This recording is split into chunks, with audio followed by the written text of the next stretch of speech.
To all of you. और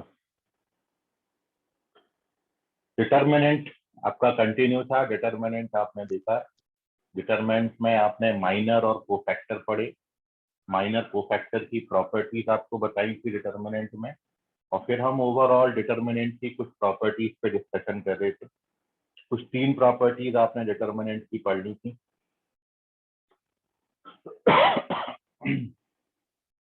सबसे पहला उसमें रिफ्लेक्शन प्रॉपर्टी आपने पढ़ा।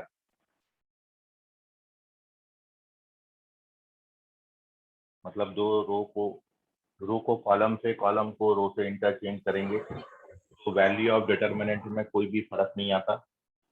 फिर स्विचिंग प्रॉपर्टी थी, 2 रो को या 2 कॉलम को इंटरचेंज करोगे तो डिटर्मिनेंट -1 से मल्टीप्लाई हो जाता है डिटर्मिनेंट की वैल्यू।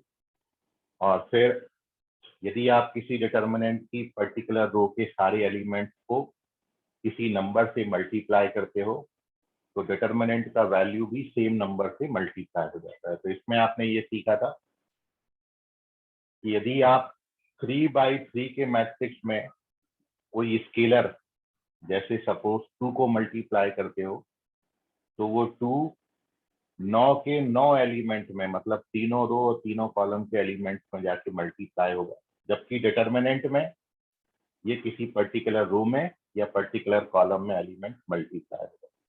तो बहुत इंपॉर्टेंट प्रॉपर्टी, ये लास्ट थर्ड प्रॉपर्टी आपने लास्ट क्लास में देखा था। Now moving on to some more properties of determinant.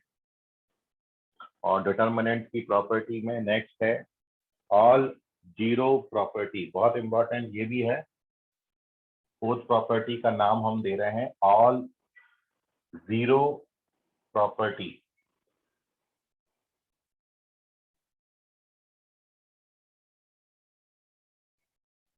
तो इसमें आपको 2 बातें एक्सप्लेन करेंगे। एक तो ये है कि यदि किसी डिटर्मिनेंट के किसी पर्टिकुलर रो के सारे एलिमेंट 0 मिले आपको, या किसी पर्टिकुलर कॉलम के सारे एलिमेंट 0 हों, तो वैल्यू ऑफ डिटर्मिनेंट 0 होता है।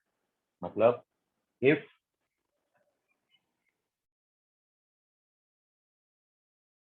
all elements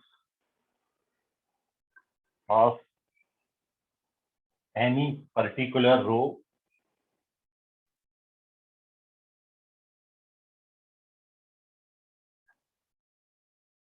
और यही चीज कॉलम के लिए भी है, और column are 0, then value of determinant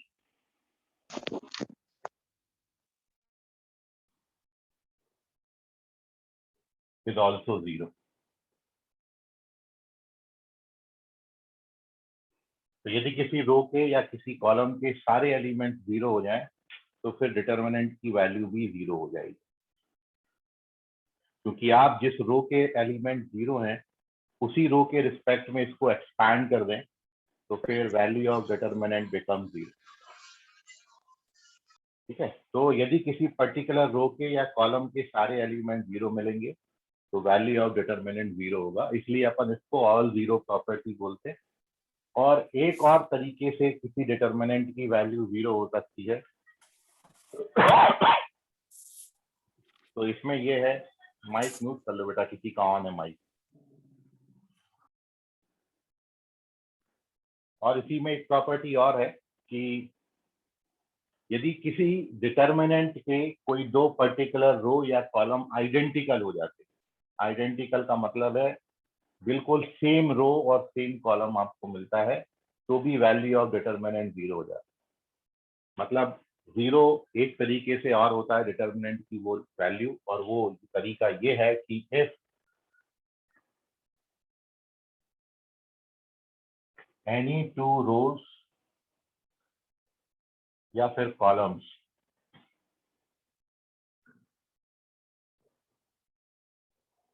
of A determinant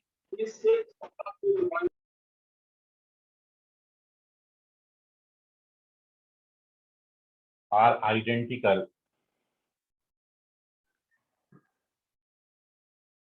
then value of determinant is 0.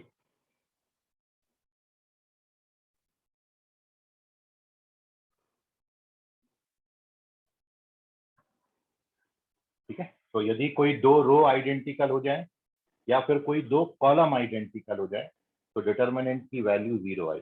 जैसे जो मैं बोल रहा हूँ, यदि आप इसको एग्जाम्पल के थ्रू समझें, फॉर एग्जाम्पल मैंने ये कोई 3/3 का डिटर्मिनेंट ले लिया और फर्स्ट रो मैंने ले ली है 1 2 3, सेकेंड रो मैंने ले ली है 2 4 6 और थर्ड रो मैंने ले लिया है 1 -1 3। तो अब ये डिटर्मिनेंट का वैल्यू जो है वो बिल्कुल 0 आएगा, क्योंकि इसमें फर्स्ट और सेकंड रो आइडेंटिकल बन सकती है यदि आप इस सेकंड रो में से 2 कॉमन ले लें, क्योंकि आपने ये पढ़ा डिटर्मिनेंट में कोई एलिमेंट कॉमन आएगा तो किसी पर्टिकुलर रो या कॉलम। तो if you take 2 common from second row of this determinant, then first row remains as such, the last row remain as such 1 -1, and जब आपने सेकंड रो से 2 कॉमन लिया है तो हर एलिमेंट 2 से डिवाइड हो जाएगा, तो यहाँ पर आ जाएगा 1 2 3। और अब आप देख रहे हैं फर्स्ट रो और सेकंड रो आइडेंटिकल हो गया, and when the first row and second row becomes identical, तो आपने अभी जो ऊपर प्रॉपर्टी पढ़ी है उससे वैल्यू ऑफ डिटर्मिनेंट 0 हो जाता है। तो ये है इसकी फोर्थ प्रॉपर्टी कि यदि किसी पर्टिकुलर रो के सारे एलिमेंट 0 हों तो भी वैल्यू ऑफ डिटर्मिनेंट 0 होता है। अदरवाइज कोई दो रो या कोई दो कॉलम आइडेंटिकल हो जाए तो भी वैल्यू ऑफ डिटर्मिनेंट 0 हो जाएगा। और इस तरीके से मैंने डिटर्मिनेंट को 0 किस तरीके से, आइडेंटिकल का मतलब क्या है वो एक एग्जांपल के थ्रू आपको बताया। So now take the screenshot of this property. This is property number 4, all 0 properties. Moving on to the next property, page number 2, property number 5. Sir हाँ बोलो। सर अगर फर्स्ट और थर्ड रो आइडेंटिकल हो गई तो फिर भी 0 आएगा? कोई भी दो रो, फर्स्ट थर्ड भी हो सकता है, फर्स्ट सेकंड भी हो सकता है, सेकंड थर्ड भी हो सकता है, लेकिन दो रो आइडेंटिकल होना चाहिए। आइडेंटिकल का मतलब करस्पॉन्डिंग एलिमेंट बिल्कुल सेम आने चाहिए, ये 1 ये 1, ये 2 ये 2, ये 3 ये 3। तो जरूरी नहीं है पहली दो हो, फर्स्ट और थर्ड भी ले सकते हैं, सेकंड थर्ड भी ले सकते हैं। मतलब कॉन्जिक्यूटिव रो होना जरूरी नहीं है, कॉन्जिक्यूटिव कॉलम जरूरी नहीं है, कोई भी दो हो सकती है। तो moving on to page number 2, property number 5। Sir 1 minute screenshot लेना है। जल्दी लो।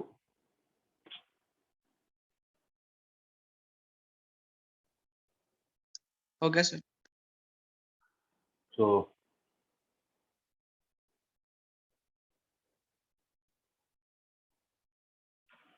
नेक्स्ट प्रॉपर्टी हमारी है सम प्रॉपर्टी।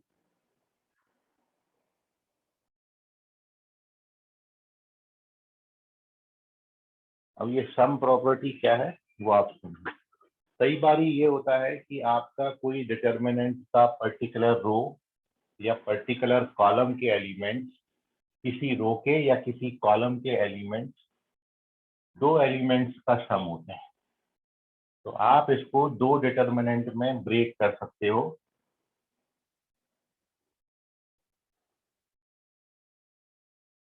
मतलब मैं जो बोल रहा हूँ उस प्रॉपर्टी को आप समझिए, नाम देंगे हम सम प्रॉपर्टी। और इसका मतलब ये है, जैसे कि इसको समझने के लिए लेट अस कंसीडर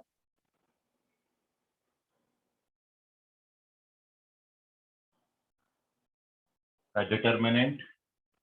और इस तरीके से हमने कोई डिटर्मिनेंट ले लिया। फर्स्ट कॉलम मैंने लिया है A1 plus alpha 1 B1 C1, A2 plus alpha 2 B2 C2 और A3 plus alpha 3 B3 C3। Then value of this determinant. तो दिस डिटर्मिनेंट, ये जो 3/3 का डिटर्मिनेंट है, आप चाहो तो इसको सीधा उठा के ओपन कर सकते हो, इससे जो वैल्यू आएगा it is also equals to this determinant can be split into two determinant। आप इसको 3/3 के दो डिटर्मिनेंट में ब्रेक कर सकते हो। जिसमें से ये जो फर्स्ट कॉलम है ये मैंने पकड़ लिया A1, A2, A3. Second column remains as such B1, B2, B3. Third column remains as such C1, C2, C3 plus the second determinant है, सेकंड डिटर्मिनेंट का फर्स्ट कॉलम हम अपन ले लेंगे α1, α2, α3. B1 second column remains as such B3 and C1, C2, C3 and this can also be done by row wise. यदि रो में कोई particular रो दो एलिमेंट्स का सम है तो आप उस डिटर्मिनेंट को दो डिटर्मिनेंट में ब्रेक कर सकते हो। तो ये है, आप इसको ऐसा भी समझ सकते हो। यदि आप इस प्रॉपर्टी को उल्टा समझें तो यदि आपको इस तरीके से दो डिटर्मिनेंट दिया है तो आप उनको ऐड करके ऐसा लिख सकते हो। मतलब दो डिटर्मिनेंट को आप ऐड तब करोगे जब कोई दो कॉलम बिल्कुल आइडेंटिकल है, जैसे B1, B2, B3, C1, C2, C3, इसमें सेकंड और थर्ड कॉलम दोनों में आइडेंटिकल है, तो फिर आप इस डिटर्मिनेंट को ऐड करके फर्स्ट कॉलम के करस्पॉन्डिंग एलिमेंट्स ऐड हो जाएंगे और हमको एक 3/3 का डिटर्मिनेंट मिल जाएगा। तो this is our next property, some property अपन तो स्प्लिट भी कर सकते हैं और सम करके ऐसा भी लिख सकते हैं। ये हमने फर्स्ट कॉलम के लिए बताया, ऐसे ही सेकंड कॉलम के लिए हो सकता है या फिर थर्ड कॉलम के लिए हो सकता है। एक बार में कोई एक कॉलम ऑपरेशन परफॉर्म करेंगे। मतलब यदि मान लो सपोज यहाँ पर फर्स्ट कॉलम के साथ साथ सेकंड कॉलम में भी B1 beta 1, B2 plus beta 2, B3 plus beta 3 होता, तो पहले आप एक ऑपरेशन परफॉर्म करेंगे फर्स्ट कॉलम के लिए, तो फर्स्ट कॉलम से दो डिटर्मिनेंट मिलेंगे जिसमें सेकेंड कॉलम बना रहेगा B1 plus beta 1, B2 plus beta 2, B3 plus beta 3. यहाँ भी सेकेंड कॉलम रहेगा B1 plus beta 1, B2 plus beta 2 और B3 प्लस बीटा 3. उसके बाद यहाँ पर इसको दो में ब्रेक कर देंगे और यहाँ पर इसमें दो को ब्रेक, मतलब टोटल फिर चार में कन्वर्ट हो जाएगा। तो कॉलम वाइज या फिर रो वाइज एक बार में कोई एक ऑपरेशन या तो एक कॉलम के लिए होगा या फिर कोई पर्टिकुलर रो के लिए होगा। ठीक है, एक बार और समझिए। मान लो यहाँ पर इसके साथ साथ क्या होता, यहाँ पर सेकंड कॉलम में भी दो दो एलिमेंट्स का सम होता, B1 plus beta 1, B2 plus beta 2, B3 plus beta 3। तो पहले आप पहले कॉलम को स्प्लिट करके ऐसे बनाते और इसमें आपका ये वाला कॉलम क्या रहता, सेम बना रहता, B1 plus beta 1, B2 plus beta 2, B3 plus beta 3, B1 plus beta 1, B2 plus beta 2, B3 plus beta 3। और अब ये दो बन गए। अब ये जो यहाँ पर B1 प्लस बीटा 1 लिखा है इसको भी दो में स्प्लिट कर देंगे, यहाँ भी दो में स्प्लिट हो जाएगा, मतलब टोटल फिर चार रिटर्नमेंट आपको मिलेगा। सर ब्लर हो रहा है। हाँ ठीक है, री एंटर कर लो बेटा। ठीक है, सो ये है प्रॉपर्टी आपकी सम प्रॉपर्टी। तो ब्रेक भी कर सकते हैं, मतलब स्प्लिट भी कर सकते हैं, ऐड भी कर सकते हैं, लेकिन याद रखें दो डिटर्मिनेंट को ऐड करने के लिए कॉलम एटलीस्ट दो सेम होना चाहिए, तब जाके थर्ड कॉलम इसमें बनेगा। और थर्ड कॉलम जो है, मतलब यहाँ पर जो फर्स्ट कॉलम बचा वो करस्पॉन्डिंग एलिमेंट्स ऐड होके इस तरीके से प्रॉपर्टी को अपन डिस्क्राइब करेंगे। आप इसको रो वाइज भी लिख सकते हो। तो जहां पर जरूरत पड़ेगी हमको दो दो का सम आएगा, आप इसको ऐसा ब्रेक करके सॉल्व कर सकते हो। ठीक है, याद रखें ultimately determinant is a single number. इसको सॉल्व करोगे एक नंबर बनेगा, इन दोनों को सॉल्व करके ऐड करोगे वही नंबर बनेगा। तो ये प्रॉपर्टी है, दोनों तरफ से वैलिड है, कोई भी आप एग्जाम्पल लेके इसको इजीली वेरीफाई कर सकते हो। सर जो मोमेंटम से बुक की है उसमें तो ये दिख नहीं रहा। हाँ, उसमें नहीं दिखेगा बेटा, बहुत सारी चीजें उसमें नहीं दिखेंगी क्योंकि थ्योरी बहुत शॉर्ट में दिया है उसमें। ठीक है, आप उससे पढ़ने जाओगे। सर उसमें डिटर्मिनेंट है, फिर डायरेक्ट प्रॉपर्टीज ऑफ डिटर्मिनेंट। हाँ हाँ ठीक है, और बाद में मल्टीप्लिकेशन ऑफ डिटर्मिनेंट्स। चलिए ठीक। तो नेक्स्ट प्रॉपर्टी हेडिंग डालेंगे इसमें, सर ये सबसे सम प्रॉपर्टी। डिटर्मिनेंट का ही है ना? हाँ, सब डिटर्मिनेंट सही है। चलिए, तो this is our property number 5 जिसको अपन सम प्रॉपर्टी बोलेंगे। माइक म्यूट कर लो बेटा, माइक म्यूट करो, किसका ऑन है।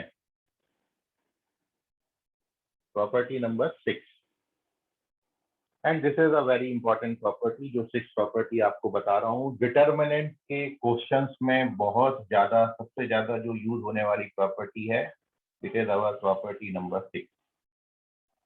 इस प्रॉपर्टी को हम बोलेंगे इनवेरिएंस प्रॉपर्टी। हेडिंग डालें इसमें, invariance property.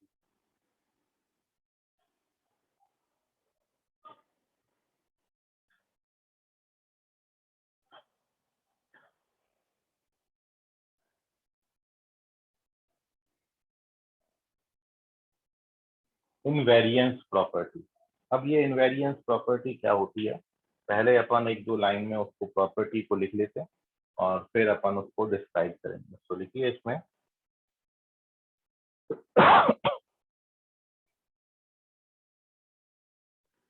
if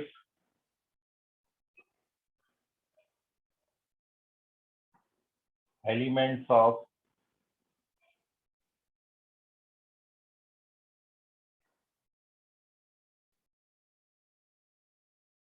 any particular row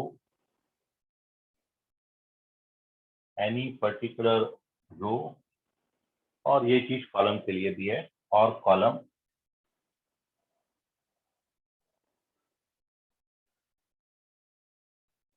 of A determinant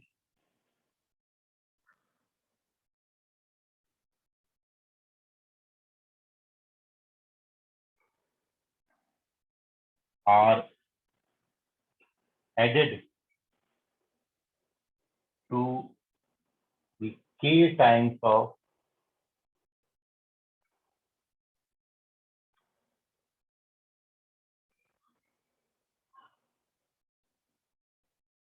corresponding element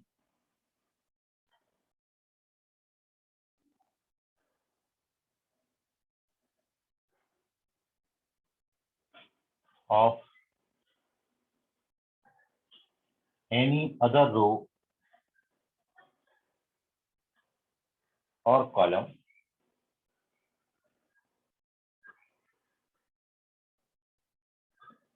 then value of determinant remains same.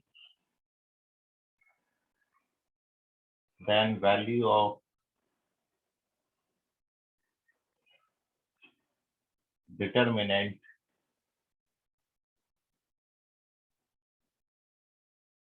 remains same.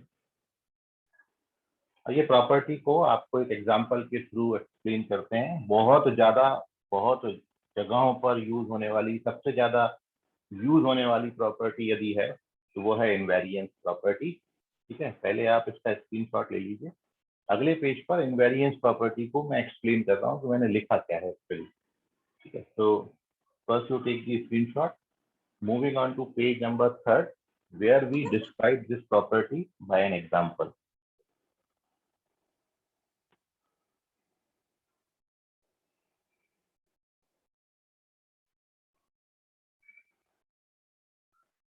ठीक है, तो अब ध्यान से समझिएगा।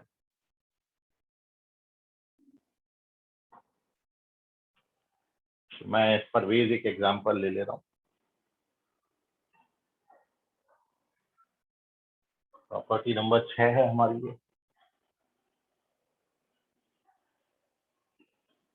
आपको पहले भी बोला डिटर्मिनेंट पूरा का पूरा उसकी प्रॉपर्टीज पर बेस्ड है। जितना अच्छा आप प्रॉपर्टीज को याद रखेंगे, डिटर्मिनेंट आपसे उतना अच्छा बनेगा। पूरा प्रॉपर्टीज का खेल है। जितना अच्छा यूटिलाइजेशन प्रॉपर्टी का आपको आएगा, क्वेश्चन आप उतने अच्छे से बना सकते हो। तो अब मैं प्रॉपर्टी एक्सप्लेन करता हूँ। सबसे पहले तो हम कोई एक डिटर्मिनेंट यहाँ पर कंसीडर कर लेते हैं। कोई भी पर्टिकुलर एक डिटर्मिनेंट हम ले लेते हैं। ठीक है, so let us consider the determinant. Delta नाम हमने दे दिया और मैं यहाँ पर डिटर्मिनेंट लिया हूँ A1 B1 C1। This is our first row, A1 B1 C1। The second row is A2 B2 C2 and the third row is A3 B3 C3। ये हमने 3/3 का एक डिटर्मिनेंट ले लिया। आप इसका वैल्यू निकाल सकते हो, निकालना आता ही है आपको वैल्यू। अब आपको ये बोला है, जो बोला है कि elements of any particular row, या जो रो के लिए बता रहे हैं वही कॉलम के लिए भी हो सकता है। Are added to the k times of corresponding elements of any other row. ये चीज आपको समझनी है, are added k times of corresponding elements of any other row. याद रखें, रो दूसरी होना चाहिए, उसी रो में ऐड नहीं करना है, अदर रो। मतलब मैं क्या कर रहा हूं, यहाँ पर अब एक ऑपरेशन लगा के इस डिटर्मिनेंट को मैं एक और डिटर्मिनेंट में कन्वर्ट कर रहा हूँ, और यहाँ पर मैंने डिटर्मिनेंट ले लिया ये 3/3 का डिटर्मिनेंट अगेन मैं ले रहा हूँ, और यहाँ पर हम क्या कर रहे हैं, यही रो रखी है, first row A1 B1 C1, second row मैंने रखा है A2 B2 C2, और थर्ड रो मैंने लिखी है A3 plus A times of A1, B3 plus A times of B1, and the last element is C3 plus K times of C1। ये जो मैंने लिखा है वो ये है, ठीक है।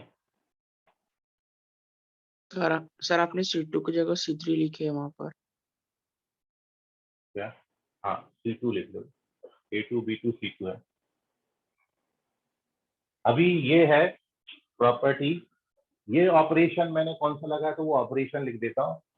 इस डिटर्मिनेंट से इस डिटर्मिनेंट से आप कैसे पहुंचे, तो मैंने यहाँ पर थर्ड रो की जगह पर third row plus k times of first row लिखा है। ये हमने ऑपरेशन लगाया, मतलब फर्स्ट रो को k से मल्टीप्लाई करके थर्ड रो के एलिमेंट्स में ऐड कर दिया, तो थर्ड रो, ये ऑपरेशन लगाया। ये ऑपरेशन आपको लिखते आना चाहिए और पढ़ते आना चाहिए। R3 की जगह पर, in place of R3 we write row third plus k times of row first, मतलब फर्स्ट रो को k से मल्टीप्लाई करके थर्ड रो के करस्पॉन्डिंग एलिमेंट्स में ऐड कर दें। तो ये आपने प्रॉपर्टी लगा के एक नया डिटर्मिनेंट बनाया, और अब ये और ये देखो, दोनों के बीच में इक्वल का साइन लगा रखा है, दोनों की वैल्यू बराबर आती है, वैल्यू ऑफ डिटर्मिनेंट में कोई भी फर्क नहीं आता है, they are same. This is called the invariance property. ये जो आपको लिखाया है, एक बार आप समझें कि किसी पर्टिकुलर रो के, मैंने थर्ड रो ली है यहाँ पर, तो किसी पर्टिकुलर रो के डिटर्मिनेंट के किसी पर्टिकुलर रो के एलिमेंट्सों को हम k times of other row, corresponding elements of other row में ऐड करें। तो यहाँ पर हमने थर्ड रो को k times of first row के करस्पॉन्डिंग एलिमेंट्स में ऐड किया, तो जो डिटर्मिनेंट फॉर्म हुआ उसकी वैल्यू सेम बनी रहती है, डिटर्मिनेंट की वैल्यू में कोई भी चेंजेस नहीं आता, ठीक है। इसलिए इस प्रॉपर्टी को नाम दिया है इनवेरिएंस प्रॉपर्टी। अब ये क्यों चेंज नहीं होता है, आप इसको मैं एक्सप्लेन भी कर देता हूँ। आप चाहो तो 3/3 का कोई डिटर्मिनेंट लेके भी इसको प्रूफ कर सकते हो, इसका वैल्यू निकालोगे और इसका वैल्यू निकालोगे, सेम निकलेगा। क्यों निकलेगा, उसका रीजन ये है कि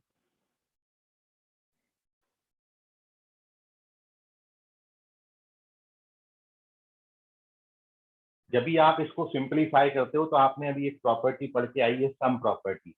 ये पर्टिकुलर रो जो है वो दो एलिमेंट्स का सम है, तो आप इसको दो डिटर्मिनेंट में ब्रेक कर सकते हो। अभी आपने सम प्रॉपर्टी पढ़ी थी, प्रॉपर्टी नंबर 4 जो आपको बताया था, सॉरी प्रॉपर्टी नंबर 5 आपको जो बताया था, उसके अकॉर्डिंग यदि मैं इसको लेके चलूं, मैं इसको यहाँ पर पहुंचा रहा हूँ कि इसकी वैल्यू इसके बराबर कैसे आती है।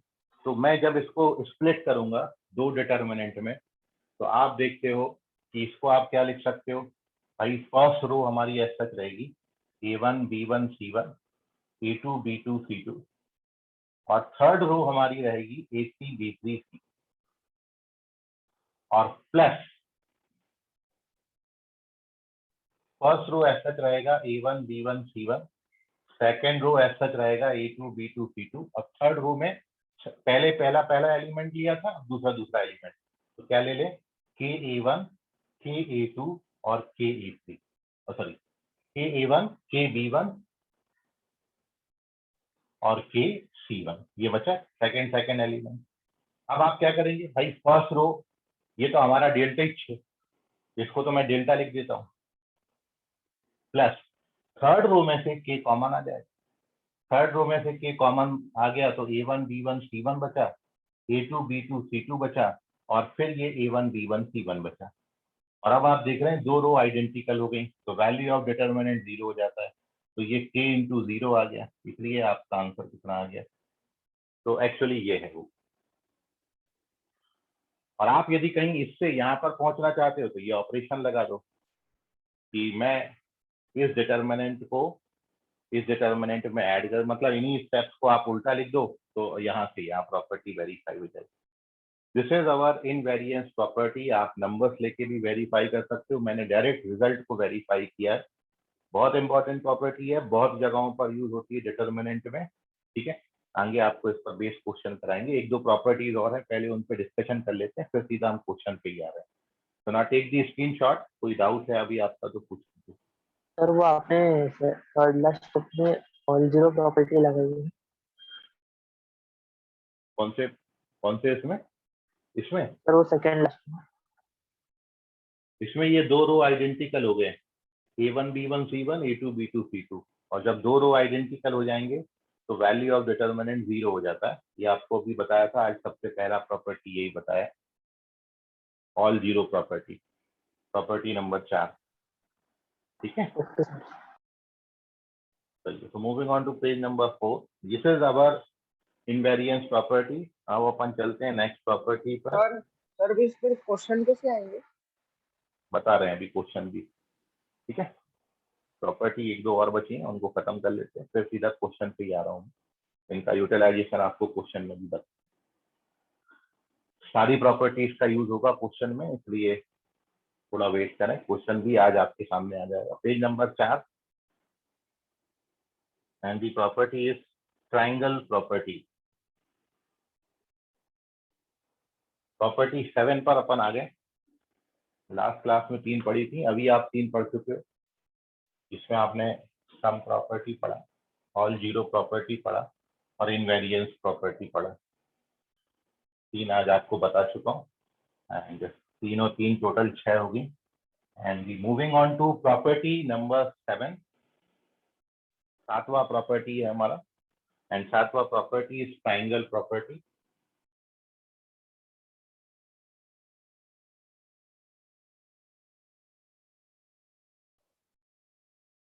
तो ट्राइंगल वर्ड डिटर्मिनेंट में एक ही जगह आता है, जब ये मैट्रिक्स में आपने पढ़ा था ट्राइंगुलर मैट्रिक्स, अपर ट्राइंगुलर और लोअर ट्राइंगुलर मैट्रिक्स।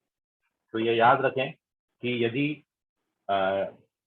3x3 का मतलब ट्राइंगुलर मैट्रिक्स तो स्क्वायर मैट्रिक्स होते ही हैं, तो मैं यदि अपर ट्राइंगुलर मैट्रिक्स लूँ या फिर लोअर ट्राइंगुलर मैट्रिक्स लूँ, तो ये इंपॉर्टेंट है प्रॉपर्टी, ध्यान से समझिएगा।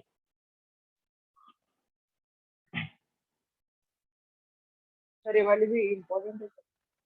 सारी इंपॉर्टेंट है, नॉन इम्पॉर्टेंट आपको कुछ नहीं सिखा रहे हैं। तो आप बोल रहे हो इनवेरिएंस प्रॉपर्टी बोल, वो बहुत ज्यादा है, ये important. The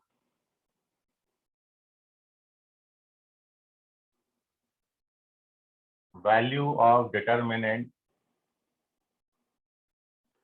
of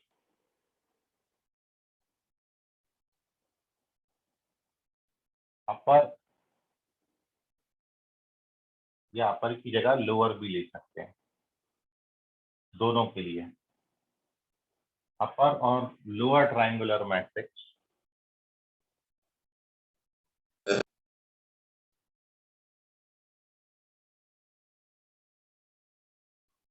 is equal to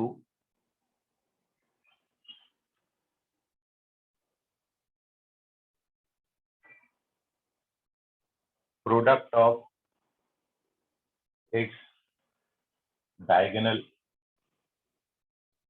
element.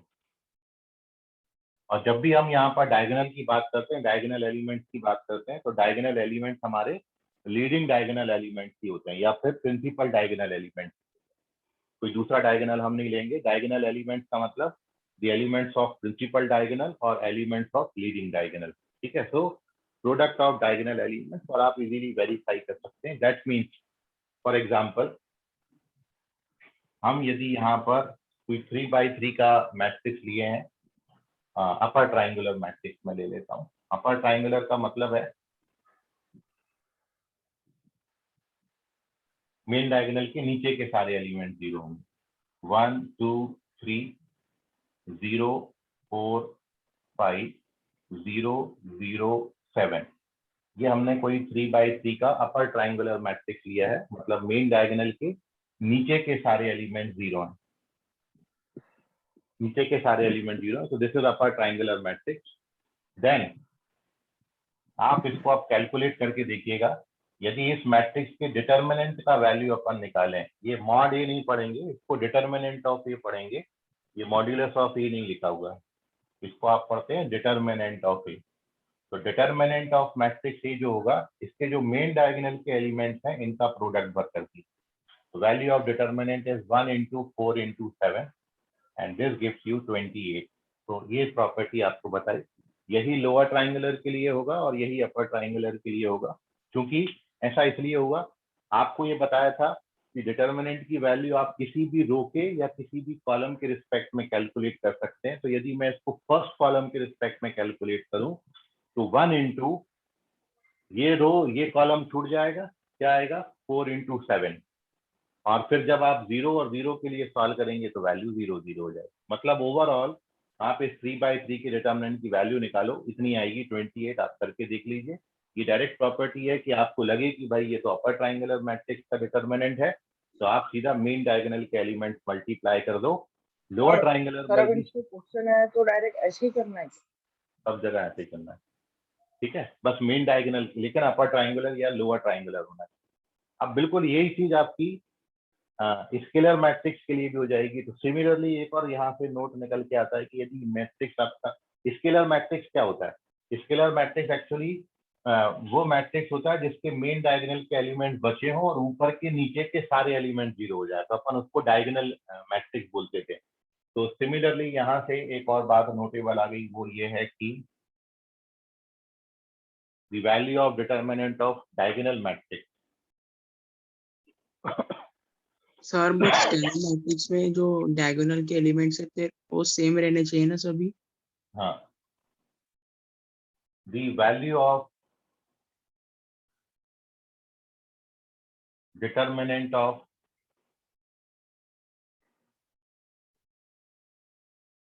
diagonal matrix is equal to product of diagonal elements.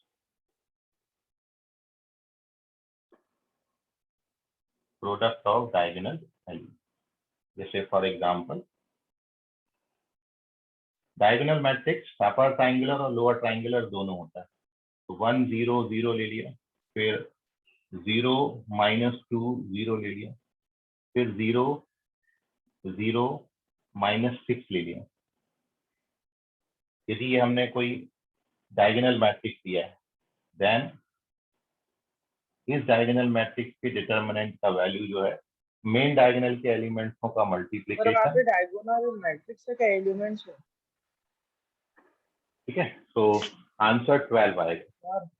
Diagonal matrix होता है, डायगोनल एलिमेंट्स हैं, यहाँ पर डायगोनल एलिमेंट्स हैं, ऊपर डायगोनल मैट्रिक्स है।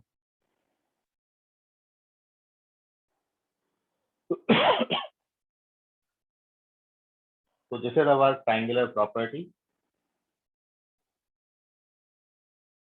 तो चाहे डायगोनल मैट्रिक्स हो, चाहे स्केलर मैट्रिक्स हो, चाहे आइडेंटिटी मैट्रिक्स हो, चाहे अपर ट्राइंगुलर हो, चाहे लोअर ट्राइंगुलर हो, सबकी जो डिटर्मिनेंट की वैल्यू है वो मेन डायगोनल का प्रोडक्ट आती है, मेन डायगोनल एलिमेंट का प्रोडक्ट आता है, ठीक है। अपर ट्राइंगुलर में, लोअर ट्राइंगुलर में, स्केलर में, डायगोनल में और आइडेंटिटी मैट्रिक्स, ये मैट्रिक्स कभी भी आते हैं, इनका डिटर्मिनेंट कभी भी निकालने आता है, तो आप सिंपली मेन डायगोनल के एलिमेंट मल्टीप्लाई कर दो, then you get the value of the determinant of matrix. तो टेक द स्क्रीनशॉट। कोई डाउट है आप तक? This is triangular property.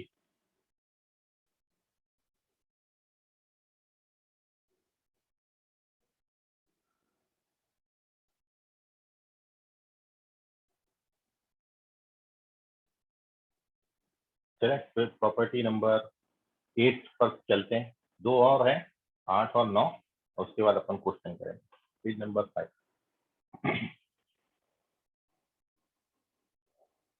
पूरा खेल प्रॉपर्टी का है, प्रॉपर्टी बार बार रिवाइज करिए, ठीक है, और इनकी हेल्प से डिटर्मिनेंट के क्वेश्चन आपके बहुत जल्दी और अच्छे से सॉल्व हो जाएंगे।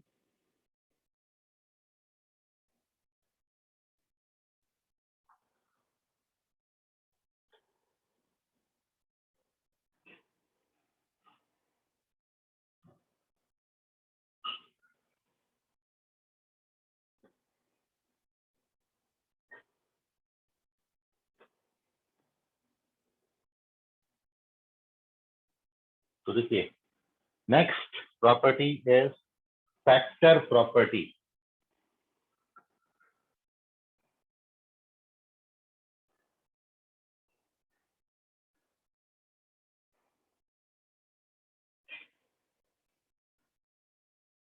अब फैक्टर प्रॉपर्टी सबसे पहली बात तो एप्लीकेबल तब है कि जब आप किसी डिटर्मिनेंट को एक्सपैंड करें, जब आप किसी डिटर्मिनेंट को खोलें और वो एक एक्स में कोई पॉलिनोमियल बन रहा है। मतलब डिटर्मिनेंट के अंदर जरूरी नहीं है नंबर ही आए, डिटर्मिनेंट के अंदर वेरिएबल भी आ सकते हैं, ठीक है। मतलब मैं डिटर्मिनेंट को ऐसे भी बना सकता हूँ, ऐसा कि मैंने एक्स ले लिया, फिर 2 ले लिया, फिर 2x माइनस 3 ले लिया, फिर 4 ले लिया। जब आप इसको ओपन करोगे, आपने एक डिटर्मिनेंट लिया एंड व्हेन वी एक्सपैंड और this becomes a polynomial in x, तो डिटर्मिनेंट की वैल्यू होती है, तो आप इसको खोलोगे तो ये 4x हो जाएगा, फिर minus twice of 2x minus 3, ठीक है। तो थोड़ा सा चेंज कर लेते हैं अपन इसको, यहाँ पर x कर लेते हैं। तो और वो डिपेंड करेगा कि भाई आप सर क्या ये वाला बनाना। प्रॉपर्टी को किसी एलिमेंट को एक्सपांड करना है। हाँ, इसको ओपन करिए तो ये minus 2x square plus 3x, मतलब ये 7x माइनस 2x। तो जरूरी नहीं है डिटर्मिनेंट के अंदर केवल सिंगल डिजिट नंबर ही आए, इनकी जगह वेरिएबल्स भी आ सकते हैं। और जब वेरिएबल वाले किसी डिटर्मिनेंट को आप ओपन करोगे तो आपको एक्स में कोई पॉलिनोमियल मिलेगा, क्योंकि आगे आप चल के सीखोगे मैं इस डिटर्मिनेंट को डिफरेंशिएट भी करूंगा, इस डिटर्मिनेंट का अपन को इंटीग्रेशन भी करना है, इस डिटर्मिनेंट का अपन को समीशन भी करना है।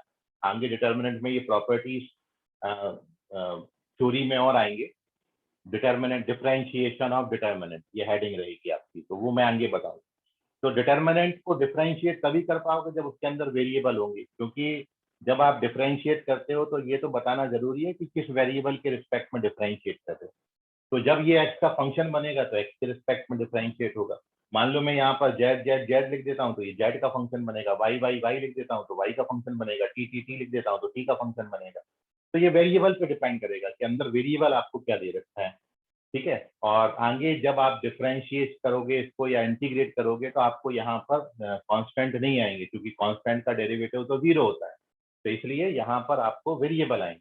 तो जब आप ऐसे डिटर्मिनेंट को ओपन करोगे तो आपको कोई पॉलिनोमियल मिलेगा। और हम ये मान के चल रहे हैं कि इस प्रॉपर्टी में, फैक्टर प्रॉपर्टी में, हमने ये मान लिया कि हमने कोई डिटर्मिनेंट दिया, उसको हमने एक्सपैंड किया और एक्स को एक्सपैंड करने के बाद हमको कोई एक्स में वो पॉलिनोमियल मिल रहा है। तो अब आगे प्रॉपर्टी को समझिए। प्रॉपर्टी बोलती है ये कि इफ वी पुट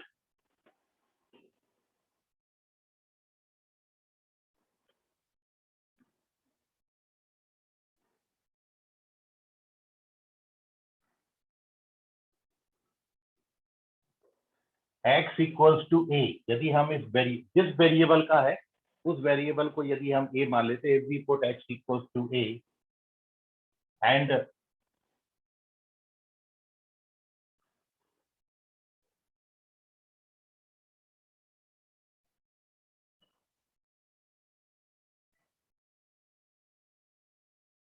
अब वो डिपेंड करेगा डिटर्मिनेंट के ऑर्डर पे। मान लो 2/2 का ऑर्डर है और 2/2 के ऑर्डर में मैंने x की जगह पर a लिखा और आपको डिटर्मिनेंट की जो रोज हैं या फिर डिटर्मिनेंट के कॉलम्स हैं वो आइडेंटिकल हो गए, तो वो मैं सीधा जनरल आपको n/n, मतलब मैं 2/2 3/3 का भी हो सकता है डिटर्मिनेंट, 4/4 का भी हो सकता है, तो मैं इसको जनरलाइज करके प्रॉपर्टी को लिख देता हूँ n/n ऑर्डर के लिए।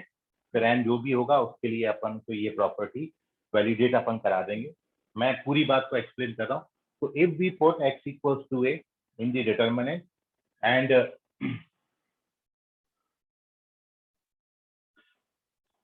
All rose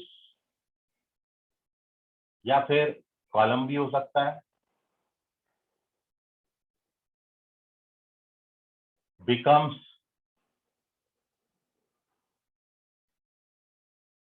identical, then x minus a power n minus 1 is factor of determinant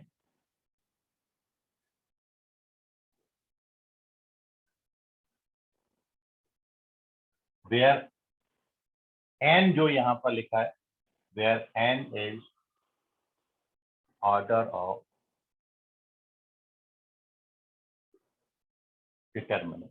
अब ये प्रॉपर्टी एक एग्जांपल के थ्रू आपको बता रहा हूँ, तो आपको ये और ज्यादा क्लियर हो जाए।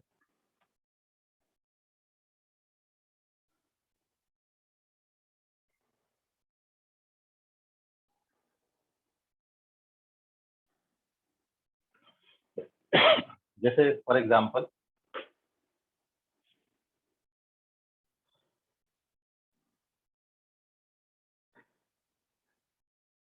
हमने एक डिटर्मिनेंट ले लिया एक्स ए ए, यहाँ ए स्केलर है, एक्स वेरिएबल है, ए एक्स ए और ए एक्स, ये मैं बोल रहा हूँ।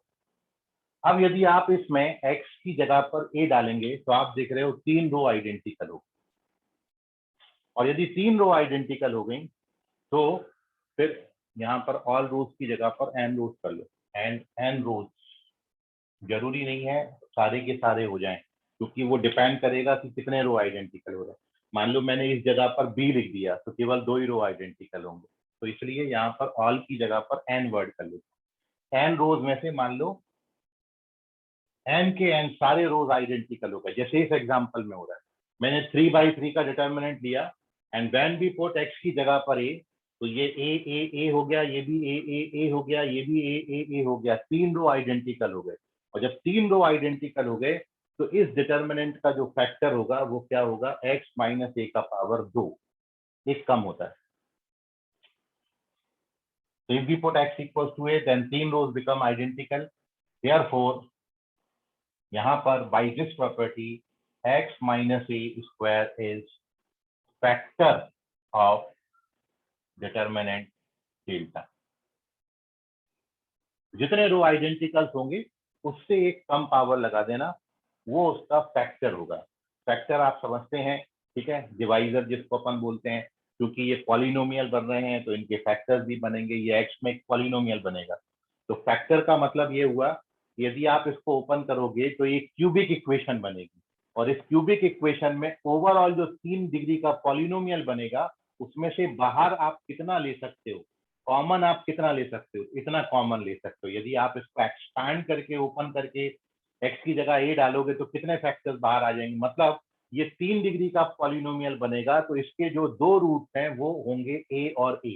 x माइनस a का स्क्वायर होने का मतलब ये है कि इस पॉलिनोमियल के यदि मैं रूट्स फाइंड करूंगा तो 2 रूट्स जो हैं वो a और a आएंगे। इसका मतलब ये हुआ, यदि आप इस प्रॉपर्टी को अलजेब्रा में समझेंगे तो इसको पूरा ओपन करने के बाद ये 3 डिग्री का पॉलिनोमियल बनेगा, और इस 3 डिग्री के पॉलिनोमियल में x माइनस a का स्क्वायर इसका फैक्टर है, मतलब x minus a into x minus a इसका फैक्टर है, मतलब x बराबर a और x बराबर a इसके रूट्स होंगे, तो आपको 2 रूट्स मिल जाएंगे पॉलिनोमियल के a और a। अब ये कैसे बनाए फैक्टर की भाई, कैसे वैलिडेट करेंगे, डिटर्मिनेंट में ही, मान लो ओपन नहीं करना, डिटर्मिनेंट में ही हमको ये शो करना है कि ये बाहर कैसे आपने लाए, इसके फैक्टर निकाल के दिखाएं अपन ये। तो एक्चुअली क्या है कि when we apply the operation, जब आप इसमें ये ऑपरेशन अप्लाई कर दो, मैं फर्स्ट रो की जगह पर first row minus second row लिख रहा हूँ, पहली रो की जगह पर पहला रो माइनस दूसरा रो लिख रहा हूँ, लिख देते हैं। तो क्या आ जाएगा, फर्स्ट रो बस चेंज होगी, क्या होगी, x minus a minus x और a माइनस a 0। साथ में अब मैंने यहाँ पर ऑपरेशन लगाया है, मैं अब सेकेंड रो की जगह पर second row minus third row लिख दे रहा हूँ, R2 माइनस R3। तो ये कितना हो जाएगा, a minus a 0, this becomes x minus a, this becomes a minus x, and third row remains as such a x। तो अब आप देख रहे हो यहाँ पर क्या होता है, फर्स्ट रो से x माइनस a कॉमन आ जाएगा, सेकंड रो से x माइनस ए कॉमन आ जाएगा। तो जब फर्स्ट रो से x माइनस ए कॉमन लेंगे तो ये 1 माइनस 1 0 बचेगा, इससे कॉमन लेंगे तो ये 0 1 माइनस 1 बचेगा, और लास्ट रो आपकी बचेगी a x। अब आप इसको ओपन कर लीजिए, इसका 3/3 का डिटर्मिनेंट का वैल्यू आप निकालना जानते हो, तो 1 के लिए सॉल्व करोगे तो ये आएगा x प्लस ए, और -1 के लिए सॉल्व करोगे तो ये आएगा -a और ये 0 हो जाएगा, तो -a प्लस ए हो जाएगा। तो दिस इज x प्लस ए मतलब x प्लस 2a हो जाएगा। तो आप जब इसको सिंप्लीफाई करोगे तो ये x प्लस 2a आता है।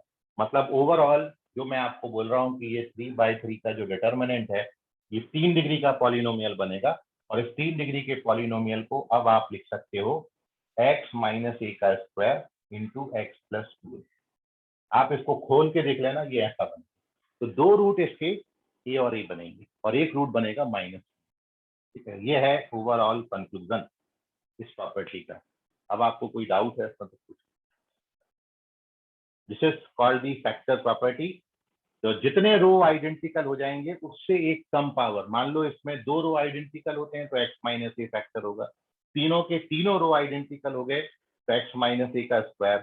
ठीक है, मान लो मैं n/n ऑर्डर का कोई n/n ऑर्डर का लेता हूँ डिटर्मिनेंट, तो n-1 रो जो है x माइनस ए पर पावर n-1, n रो आइडेंटिकल होंगी तो उससे एक कम पावर उसका फैक्टर बनेगा।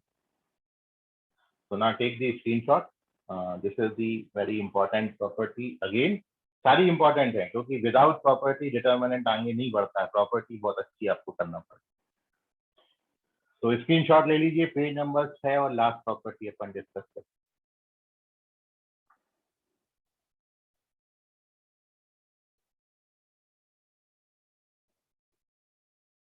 चलिए, वेरी गुड। सर वो कैसे आया? कौन कैसे आया? सर वो x माइनस ए स्क्वायर वाला। ये जितने रो आइडेंटिकल होंगे सर ये उससे एक नीचे कम वाले सॉल्यूशन में कॉमन लिया, x माइनस ए कॉमन लोगे फर्स्ट रो से तो यहाँ से एक x माइनस ए आएगा, यहाँ से x माइनस ए आएगा, तो 2 बार x माइनस ए आ रहा है, इसलिए 2 बार x माइनस ए कॉमन लिया है रो से। ठीक है, समझ गया? सर, और वो उधर वाला हाँ, हेलो, चलिए सर, पेज ठीक है। Number 6, next property is last property number 9, determinant of cofactor matrix.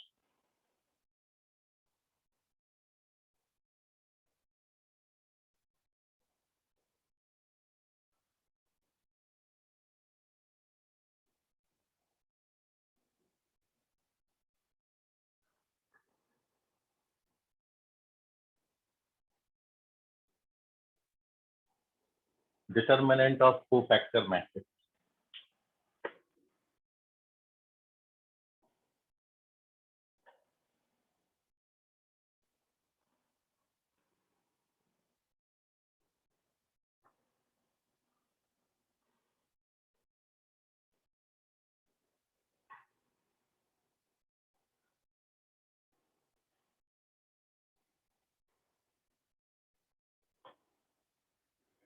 तो हमने यहाँ पर कोई मैट्रिक्स कंसिडर किया 3/3 ऑर्डर का,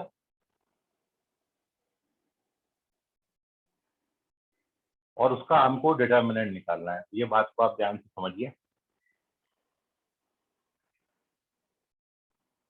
कि मान लो first row first column, first row second column, first row third column, second row first column, second row second column, second row third column, third row first column, third row second column, third row third column. ये 3/3 के matrix का determinant हमने ले लिया। अब मान लो इन्हीं एलिमेंट्सों का मैं कोफैक्टर, आपने हेडिंग क्या डाला? Determinant of cofactor matrix. मतलब किसी मैट्रिक्स के एलिमेंट्स का मैं कोफैक्टर निकालूं और कोफैक्टर से मैं कोफैक्टर मैट्रिक्स बनाऊं और कोफैक्टर मैट्रिक्स की यदि जो है डिटर्मिनेंट की वैल्यू निकालूं तो वो क्या आती है वो मैं यहाँ पर एक्सप्लेन आपको करता हूँ। सो ये हमने कंसिडर किया है। अब मैं क्या कर रहा हूँ, ये हर मैट्रिक्स, ये हर एलिमेंट का मैं यहाँ पर कोफैक्टर निकाल रहा हूँ। कोफैक्टर आप सभी ने समझा हुआ है, तो कोफैक्टर निकाल के अपन कोफैक्टर मैट्रिक्स इसका बना रहे हैं। मतलब यदि आपसे इसका वैल्यू पूछूं तो ये कंसिडर किया, देयरफॉर डिटर्मिनेंट ऑफ, इस एलिमेंट का कोफैक्टर हमने A11 ले लिया। इसके कोफैक्टर का नोटेशन तो आप जानते ही हो, ये कोफैक्टर हो गया। इस एलिमेंट का कोफैक्टर कोफैक्टर कोफैक्टर और थर्ड रो के कोफैक्टर्स आ गए A31, A32 और A3। ये 9 एलिमेंट्स के 9 कोफैक्टर हैं। अब यदि आप इन कोफैक्टर मैट्रिक्स का यदि डिटर्मिनेंट का वैल्यू निकालें तो इसकी जो डिटर्मिनेंट की वैल्यू है ये इस डिटर्मिनेंट के वैल्यू के स्क्वायर के बराबर आती है। मतलब ये जो डेल्टा 1 का डिटर्मिनेंट का वैल्यू है this is equals to delta square, इतनी सी बात। तो आपको ये चीज बड़ी हेल्प करेगी।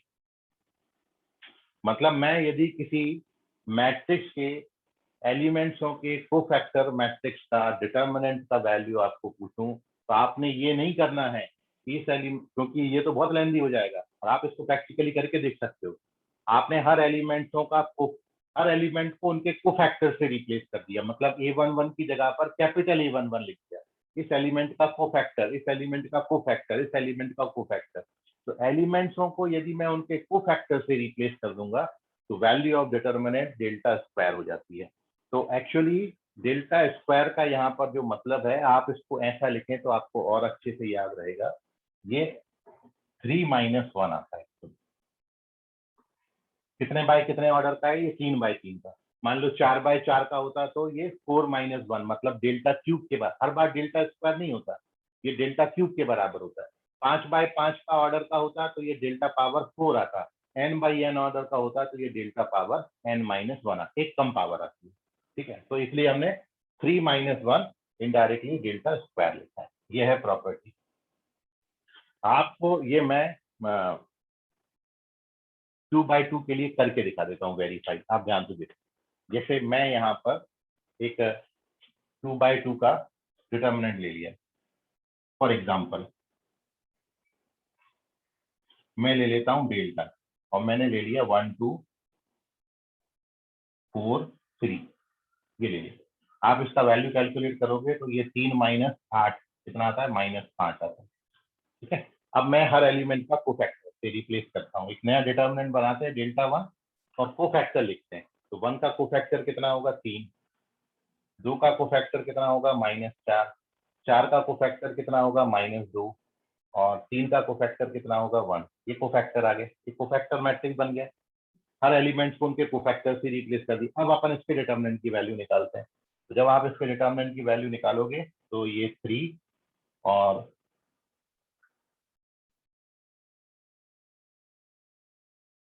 -8, तो दिस इज -5 और which is equals to delta. तो हो गया वेरीफाई ये प्रॉपर्टी। क्योंकि कितने बाई कितने का था? 2/2 का। जब ये 2/2 का है तो 2 - 1 का पावर लगेगा और 2 - 1 का पावर लगेगा तो ये किसके बराबर आएगा? डेल्टा के बराबर। ठीक है, तो दिस इज दी प्रॉपर्टी। अब आप इसको नोट कर सकते हैं। कोई डाउट है अब आपको तो पूछ लीजिए। लास्ट प्रॉपर्टी है ये, डिटर्मिनेंट ऑफ कोफैक्टर में।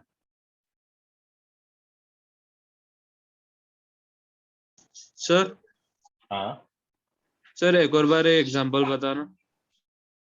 एग्जाम्पल में ये एक तो डिटर्मिनेंट लिया है मैंने, उसका वैल्यू निकाला है, फिर कोफैक्टर बनाया है, हर एलिमेंट का कोफैक्टर लिखा है। 1 का और कोफैक्टर उसकी 3 वैल्यू होगा, बताओ।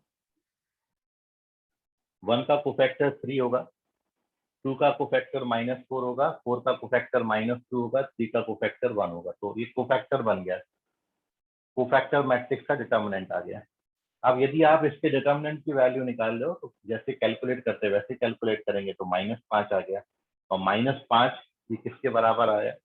डेल्टा के बराबर। क्योंकि आपने बोला है कि जो कोफैक्टर मैट्रिक्स आप बनाओगे, कोफैक्टर मैट्रिक्स के डिटर्मिनेंट की वैल्यू उस मैट्रिक्स से डिटर्मिनेंट की वैल्यू पे पावर n-1 होता है। n क्या होता है? n ऑर्डर ऑफ मैट्रिक्स होता है। यदि 3/3 का है तो 3-1 होगा तो डेल्टा पावर 2 आएगा। मान लो ये 2/2 होता तो फिर ये डेल्टा पावर 2-1 मतलब डेल्टा के मतलब डेल्टा 1 और डेल्टा दोनों बराबर ही आते। ठीक है, जैसे यहाँ पर मैंने एक एग्जांपल बताया, यहाँ पर मैंने मतलब ये है यदि आप यहाँ पर 3/3 का मैट्रिक्स लोगे, 3/3 का मैट्रिक्स लोगे, मैं उसको भी चलो करके बता देता हूँ। आप इसका स्क्रीनशॉट लो, एक 3/3 के लिए भी बता दो। ठीक है, देख लो, रिवाइज हो जाएगा पिछला टॉपिक अपना और साथ में आपको ये चीज समझ में भी आ जाएगी। तो सर ये अगले वाला पेज डबल पर, हाँ मैं डबल समझा रहा हूँ, एक्सप्लेन कर रहा हूँ, अगले पेज पर एक्सप्लेन कर रहा हूँ। स्क्रीनशॉट लो इसका, पेज नंबर 7 पे अपन चलते हैं और मैं इसको पूरा डिटेल में 3/3 के लिए जो मैंने लिखा है वो मैं वेरीफाई कर देता हूँ। 3/3 का ले लेते हैं, चल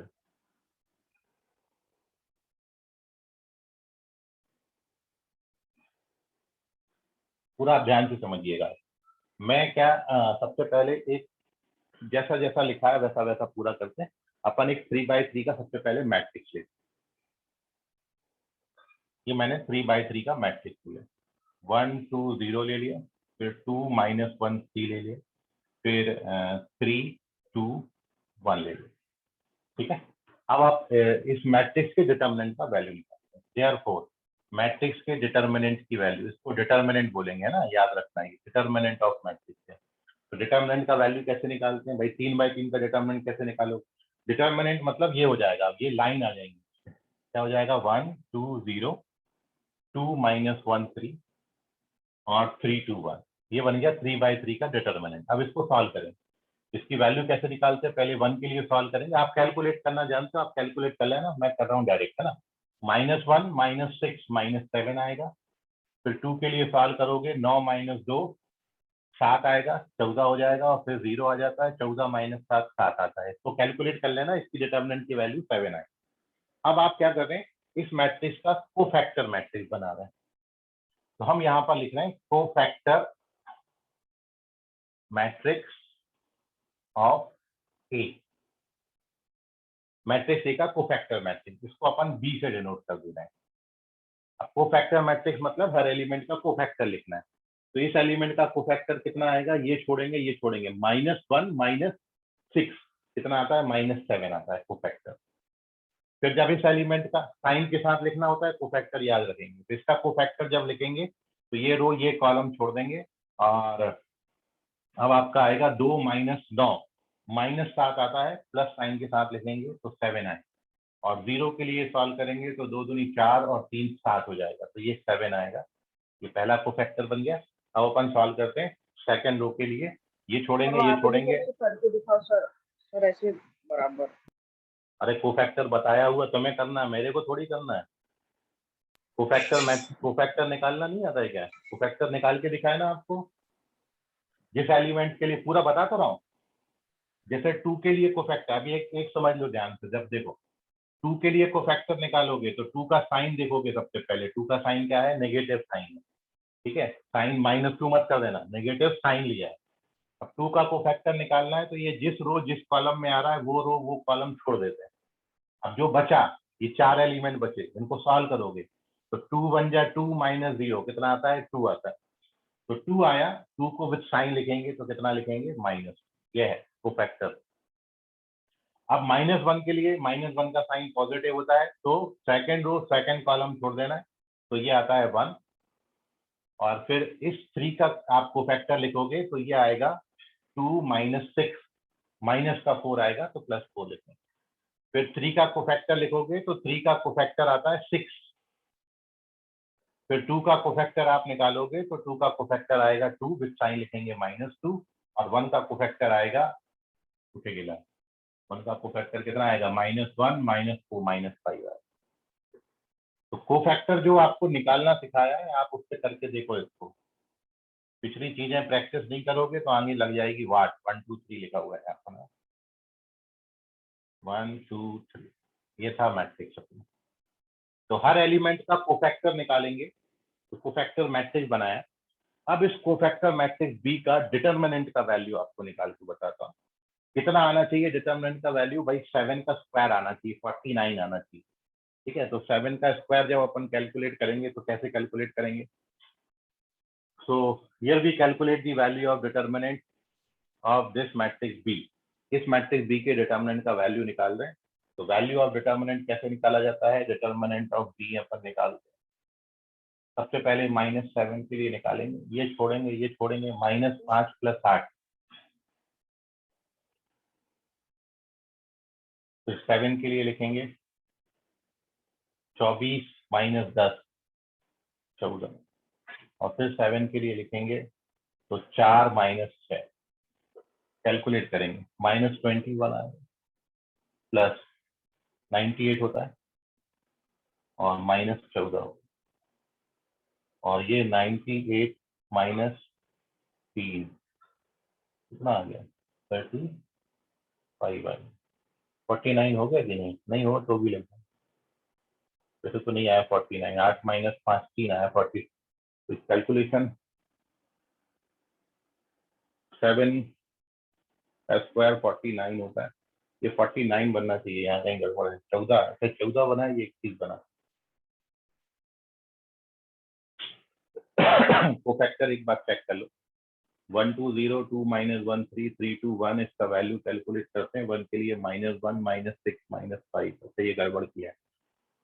ये -1 -6 सही तो गया, -1 -6 -7 आए। 2 के लिए सॉल्व करेंगे तो 9 - 2 7, 2 या 14 14 - 7, ये सही है। इसका कोफैक्टर निकालोगे तो -1 -6 -7 आता है। कोफैक्टर सही लिखा है इसका। 2 का कोफैक्टर लिखोगे तो 2 का कोफैक्टर आएगा 2 - 9 -7। 2 का कोफैक्टर +7 आता है, वो भी सही है। 4 3 7, ये भी सही है। इसका कोफैक्टर लिखोगे तो 2 2 आएगा, सही है।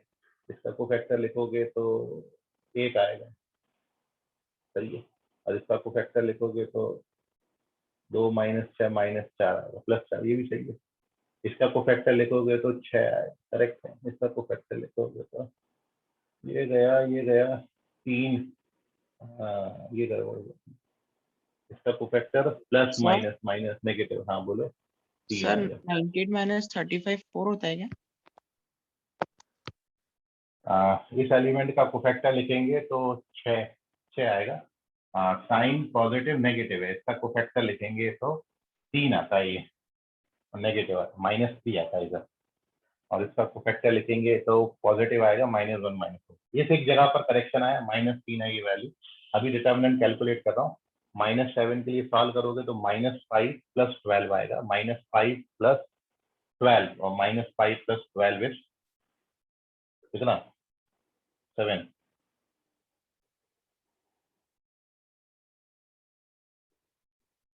-5 + 12 सही चलेगा। 12 में से 5 गया, 7 बचा, सही। 7 के लिए सॉल्व करते हैं। 7 के लिए सॉल्व करोगे तो 24 - 10 14 सही है। और 7 के लिए सॉल्व करेंगे तो 7 के लिए आएगा -6 और -6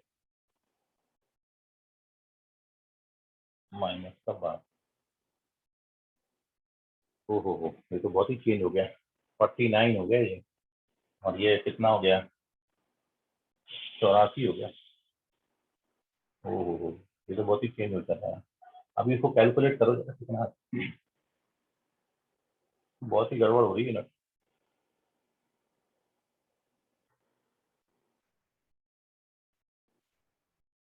133 है। 13 में से 8 गया, कितना बचता है?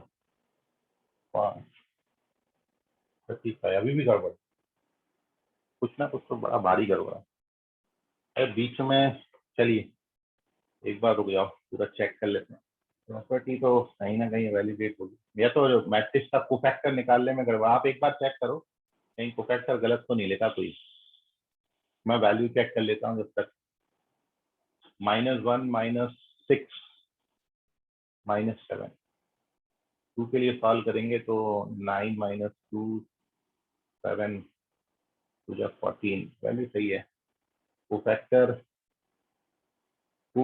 मैट्रिक्स कोफैक्टर से रिप्लेस करें। कोफैक्टर माइनस विद साइन होता है, वो भी सही लिखा हूँ। -1 -6 -7 लिखा है। 2 का कोफैक्टर जब अपन लिखेंगे तो 2 का कोफैक्टर 9 - 2 7 और 0 का कोफैक्टर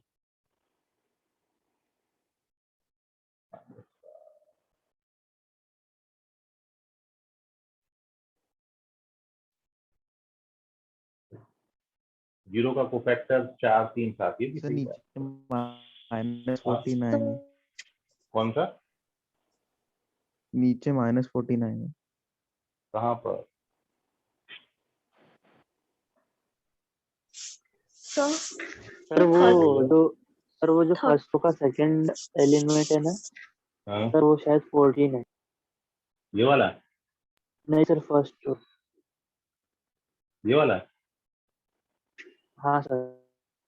ये 14 सर 49 आ रहा है सर। देखिए जो थर्ड कॉलम है ना, उसमें आपने जो कोफैक्टर सॉल्व किया है वो 7 × 0 होगा -12। इधर कौन सी जगह पर करेक्शन है? हाँ सर, वो जो थर्ड कॉलम है ना उसका ये? कोफैक्टर सॉल्व कीजिए। हाँ उसका कोफैक्टर ये 0 है? हाँ 0 आता है। नीचे जब सॉल्व कर रहे हो ना आप, 7 नहीं × ना, -12 लिखा है ना सर आपने, वहाँ पे 0 आएगा।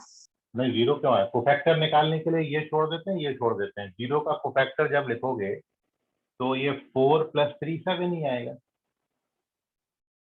और अपन जब b निकाल रहे हैं ना, उस वक्त 7 × -12 है ना, वहाँ पे 0 आएगा।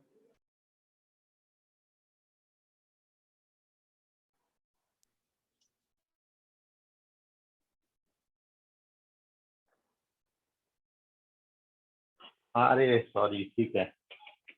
अब मैं -2 और -3 का प्रोडक्ट -6 पकड़ लिया था। ये +6 आएगा और -6 आएगा, ये 0 है। ठीक है, ओके। तो ये 0 हो गया और ये 49 हो गया। अब वही तो, जब बीच बीच में बच्चे बोलते हैं ना, इसलिए गड़बड़ हो जाता है। चलिए, मतलब प्रॉपर्टी वैलिड है।